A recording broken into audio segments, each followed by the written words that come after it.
Si Inay! Ano kayo magkapato ka? Baka tamaan si Elisa, ha? Bihag siya ngayon ni Jordana! Pasukan na natin. Tara. Teka. Lalansayin lang natin si Jordana nang hindi na dadamay si Aling Maika, ha? Ha? Naintindihan niyo? Dali! Bilisan niyo! Pupunta ako si Inay ngayon, sandali! Doon kami na bahala, ha? Elisa, please. Hayaan na natin sila. Kahit pa paano matatakot naman sa si Jordana dahil meron silang mga baril. Dito ka lang, ha? Dito ka lang. Kung papasok sa loob. Pakitawan mo! Paano nila tayo natunton? Hindi mo ba nakikita? Tinakasan ka na ng mga kampon mo dito. Malamang isa-isa na lang ginigilitan ng mga pulis na yun. Itinuro ka na nila. Kaya wala ka nakakampi, Jordana.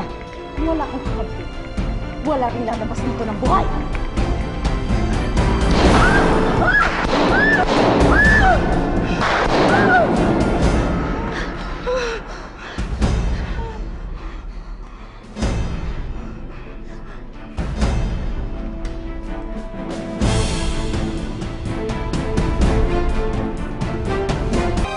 Naniniwala ka ba sa karma, Jordana? Ako hindi. Pero ngayon nakikita ko minamalas ka. Parang gusto ko nang maniwala.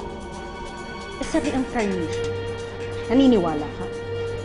Pasabugin ko kaya yung bungo mo para malaman natin kung saan pupunta yung kaluluwa mo sa kabilang buhay. Eh, ang kaso nga lang, hindi ako takot mamatay. Hindi kagaya mo. Tingnan lang natin kung hanggang saan ang tapang mo! Eh, ikaw kaya? Hanggang saan ka padadali ng katapangan mo? Saan kaya inyo ni Jordana sina Celine? Celine! Celine, nasan kayo? Kukunin ko yung anak ko. Hindi ko siya hayaan madamay dito. Dalawa lang pagpipilian mo, Jordana. Ang sumuko at makulong hanggang sa kamatayan mo. O di kaya, magpakamatay ka lang kaya ngayon? Hindi! Dahil hindi mangyayari yun! Dahil papatayin ko muna kayong lahat!